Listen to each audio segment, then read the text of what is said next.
Good morning दोस्तों। एक बार फिर से अब अगला क्लास के लिए हम आ गए हैं, जो कि आरबीआई पिछला क्लास में बताए थे। पिछला वो क्लास में समझ में आया होगा, पूर्ण विश्वास है। आज फिर से वो क्लास रिपीट कर रहे हैं, जो कि आज लास्ट क्लास आरबीआई का होगा। वो आपको क्लियर किया जाएगा कि कैसे क्या करना है, मौद्रिक नीति क्या होगा आरबीआई का, आपको बताया जाएगा। सबसे बड़ी चीज़ है कि आरबीआई की मौद्रिक नीति में हम देखेंगे ये होता क्या है, तो डिटेल से समझेंगे, वन बाय वन समझेंगे। देखेंगे मौद्रिक नीति मतलब होता है मुद्रा का नीति, कैसे प्रसार करना है, कैसे रेगुलेट करना है मार्केट से, ये नियंत्रण करने के काम करती है आरबीआई करती है। आरबीआई जो है ये मुद्रा का रेगुलेट करती है, और रेगुलेट करने का एक नियम बनाई है, एक प्रणाली बनाई है, जिसके तहत ये करती है। ये पहले है ये बैंक दर, रेपो दर, reverse repo rate, MSF, CRR, SLR, इसी तरह से वो काम करती है। दोस्तों वन बाय वन हम बताते हैं, इसका पूरे तरह से समझाते हैं। बैंक दर होता क्या है? वह दर जिस पर आरबीआई अपने ग्राहकों को दीर्घ अवधि के लिए ऋण प्रदान करता है।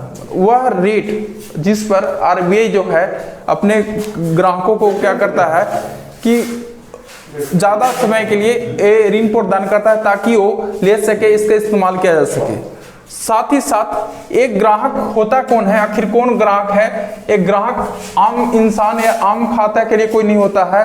जब भी कोई होता है तो बैंक होता है, या सरकार होता है, या कोई वित्तीय संस्थान होती है। इसको ग्राहक के रूप में हम लोग जानते हैं। इसको वित्तीय संस्थान हो गया, सरकार हो गया, इसको दीर्घ अवधि के लिए नहीं, ज़्यादा समय के लिए ऋण प्रदान किया जाता है, उसको हम लोग बैंक रेट बोलते हैं। ध्यान से सुनिएगा, बैंक रेट वह दर होती है जिस पर आरबीआई अपने ग्राहकों को लंबे समय के लिए ऋण प्रदान करता है। वर्तमान में जो है बैंक दर वो 4.65% है, जो कि ये वर्तमान लेटेस्ट बता रहे हैं आप लोग को, जो कि आरबीआई के द्वारा तय किया जाता है बैंक रेट। उसके बाद आते हैं दोस्तों रेपो रेट।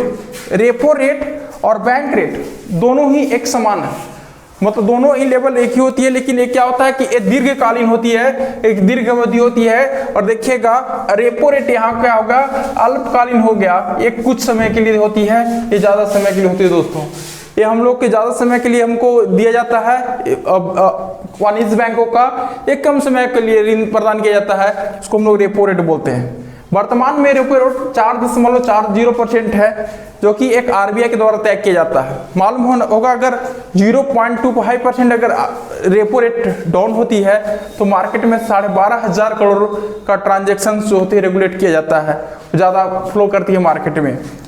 अगला आते हैं रिवर्स रेपो रेट। रिवर्स के मतलब होता है उल्टा, हर एक चीज़ का उल्टा होता है। दिन है तो रिवर्स करेंगे तो रात होगा, ठीक उल्टी यहाँ भी रिवर्स रेपो रेट मतलब वैसा दर जो आरबीआई के द्वारा होती है। आरबीआई अपने ग्राहकों से, पहले क्या होता था, वाणिज्य बैंक आरबीआई से लेता था, अब क्या हो रहा है, आरबीआई अपने ग्राहकों मतलब बोला जाए बैंक, सरकारी वित्तीय संस्थान अपने ग्राहकों से लघु अवधि के लिए ऋण जो लेता हो, यानी छोटे समय के लिए आरबीआई लेता हो, उसको हम लोग बोलते हैं reverse repo rate. Reverse repo rate जो होता है अभी 3.75% होती है। ये 100 बातों में एक बात बताते हैं दोस्तों, रिवर्स रेपो रेट जो है आरबीआई खुद लेता है अपने बैंकों से, लेकिन ऐसा जो है वास्तव में ऐसा हुआ नहीं है, ऐसा होता नहीं है कि आरबीआई बैंकों से ऋण ले। वास्तविकता यह है कि बैंक में क्या होता है कि डेली का जो कार्य होती है उसके बाद जो धन बच जाता है, वो वाणिज्य बैंक सोचता है कि जो धन मेरे पास है क्यों नहीं एक दिन के लिए हम आरबीआई के पास जमा कर दें, उसके बदले में एवज में कुछ तो पैसा आ जाएगा, इंटरेस्ट कुछ तो आ जाएगा। उसको हम लोग बोलते हैं LAF के नाम से जानते हैं, लिक्विडिटी एडजस्टमेंट फैसिलिटी, उसको नाम से जानते हैं। तो इस तरीका से रिवर्स रेपो रेट होती है, जो कि वर्तमान में आपको 3.75% रिवर्स रेपो रेट है। ये भी तय आरबीआई के द्वारा ही किया जाता है। अगला करते हैं दोस्तों मार्जिनल स्टैंडिंग फैसिलिटी। ध्यान दीजिएगा, इसका मार्जिनल स्टैंडिंग फैसिलिटी के सीमांत गतिरोध अस्थाई बोला जाता है, इसका सीमांत गतिरोध अस्थायी सुविधा इसका हिंदी में बोला जाता है। आखिर होता क्या है सीमांत गतिरोध अस्थायी सुविधा? इसके तहत वाणिज्य बैंक, ध्यान दीजिएगा, इसके तहत जितना भी वाणिज्य बैंक है आरबीआई से एक दिन के लिए ऋण लेता है। आरबीआई से एक दिन के लिए ऋण तभी लेता है जब एकदम इमरजेंसी हो, एट ए टाइम उसको पैसा जरूरी है, और पैसा उसके कहीं मिल नहीं है मार्केट में, उसके लिए वो क्या करता है, एमएसएफ वो क्या करता है, आरबीआई से लेता है। और एमएसएफ जब आरबीआई से लेता है तो वो कहीं ना कहीं किसी न किसी ग्राहक को देने के लिए लेता है, इमरजेंसी में लेता है। और ये रेट जो रहता है दोस्तों, ये रेट 4.65 आपको बैंक रेट के बराबर रहती है। ये हाई रेट इंटरेस्ट लेती है क्योंकि जानता है कि हमको एक दिन के लिए ले रहा है, तो एक दिन के लिए वो रेट ऑफ इंटरेस्ट क्या करता है, वो हाई लेता है, जो कि आपको बैंक रेट में बताए होंगे। ज़्यादा दिन के लिए लिया जाता है वो इंटरेस्ट, उस पर लिया जाता है, उसी तरह ये एक दिन के लिए लेता है। अगला आते हैं सीआरआर। सीआरआर क्या होता है, थोड़ा सा उसके बारे में बताते हैं। सीआरआर होता है कैश रिजर्व रेशियो, इसका नाम से ही लग रहा है, कैश रिजर्व रेशियो। सीआरआर के बारे में आते हैं दोस्तों, 55 नंबर पॉइंट सीआरआर, उसको लिखते भी चलिएगा, पॉइंट करके पॉज करके लिखते जाइए चलिएगा। इसका फुल फॉर्म होता है कैश, देखिएगा समझिएगा बात को, reserve, cash reserve ratio, cash reserve ratio. ये होता क्या दोस्तों, तोड़िएगा इसको, नकद आरक्षित अनुपात। ये होता क्या है कि एक खास अनुपात में आपको आरबीआई के पास जमा रखना अनिवार्य होगा। आपको अनिवार्य क्या होगा कि आप एक खास अनुपात में आप आरबीआई के पास रखना होगा, ताकि एहसास क्या होता है कि कोई कोई बैंक खुलता है और कुछ दिन के बाद बंद करके भाग जाता है, तो ये आपको सिक्योरिटी मनी के रूप में, जो कि सीआरआर के नाम जानते हैं, आपको रखना अनिवार्य होता है, उसको हम लोग सीआरआर बोलते हैं। इसको लिखते हैं अपने शब्दों में, सीआरआर वह दर, ताकि आप लिखते चलिएगा, नोट्स को बनाते चलिए, क्लियर हो जाएगा। वह दर जो भारत की सभी बैंकों को आरबीआई के पास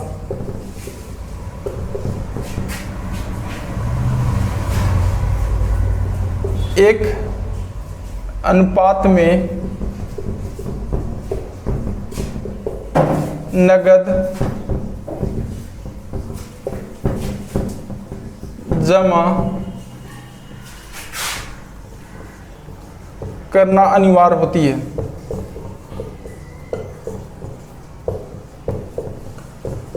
अनिवार्य होता है। ध्यान दीजिएगा, सीआरआर कैश रिजर्व रेशियो वह दर जो भारत के सभी बैंक, प्राइवेट हो सरकारी हो, ये आपको दोनों बैंक में आरबीआई का एक बैंकों को, आरबीआई को एक अनुपात में, एक रेशियोज में, एक में अनुपात में नकद जमा करना अनिवार्य होती है। That is a compulsory, that is a mandatory, आपको जमा करना ही करना है।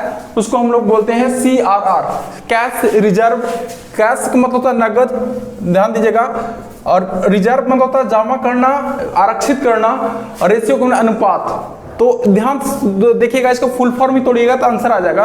एक खास अनुपात को तोड़ते रखते हैं किसके पास, आरबीआई के पास।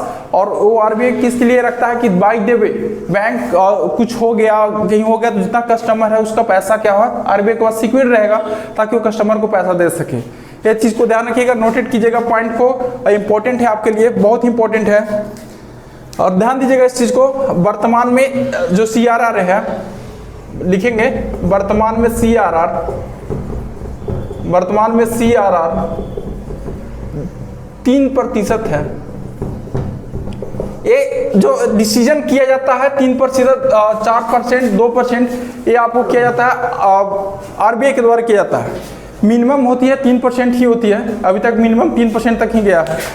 अगला आते हैं, एक और पॉइंट बच गया आप लोग का, एसएलआर। एसएलआर उसके बारे में बताते हैं, लास्ट पॉइंट आप लोग का है मौद्रिक नीति का, जो कि इंपॉर्टेंट है।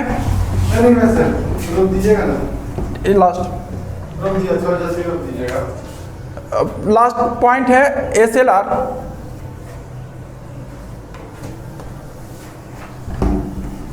एसएलआर है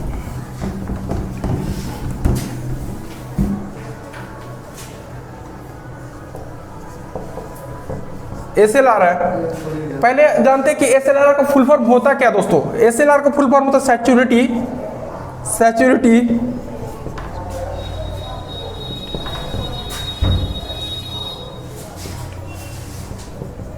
security liquidity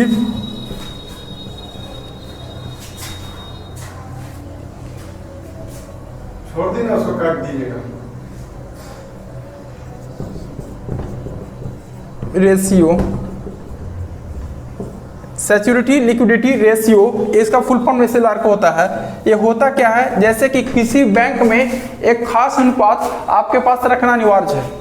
by the way कोई तरह की दिक्कत हो तो आप सेफ रख सकते हैं। ध्यान दीजिएगा इस बात को कि आपके पास कैश और नॉन कैश मतलब नगद के रूप में भी और जो होता है सिक्योरिटीज बॉन्ड्स उसके रूप में भी आप इस एसएलआर के रूप में रख सकते हैं, वो एसएलआर बोला जाता है। इसको शब्दों में लिखेंगे, भारत के सभी बैंकों को एकदम सेम शब्द में लिखेंगे, वह दर जो भारत के सभी बैंकों में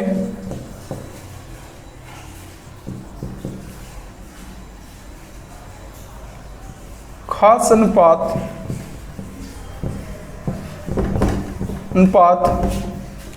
अपने पास जमा रखना पड़ता है उसे एसएलआर के नाम जानते हैं, एसएलआर कहते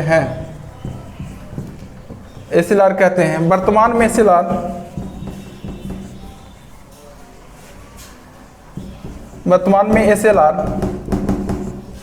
18.5% है। वर्तमान में एसएलआर 18.5% है। ध्यान दीजिएगा, एक कैश भी हो सकता है और नॉन कैश भी हो सकता है, सिक्योरिटीज बॉन्ड्स वगैरह भी हो सकता है और कैश भी हो सकता है। तो आज हमारा था ये मौद्रिक नीति जो कि आरबीआई के द्वारा डिसीजन किया गया था, डिसाइड किया गया था और ये कंडक्ट किया जाता है हर एक बैंक के पास।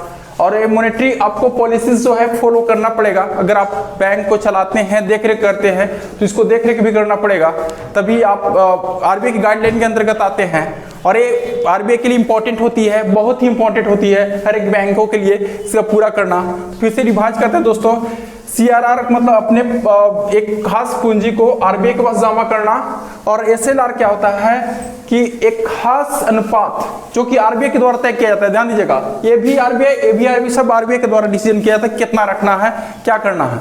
तो एक खास अनुपात अपने पास रखा जाता है, उसको हम लोग एसएलआर के नाम जानते हैं, सिक्योरिटी लिक्विडिटी रेशियो के नाम जानते हैं, जो कि आपको एक खास अनुपात रखना इसलिए जरूरी है कि इमरजेंसी या कोई भी दिक्कत हो तो आप इसका इस्तेमाल आगे चल के फ्यूचर में आप इमरजेंसी को दूर कर सकते हैं। ओके दोस्तों, दैट्स ऑल। आप इसको लाइक और सब्सक्राइब जरूर कीजिएगा चैनल को। Okay, that's all.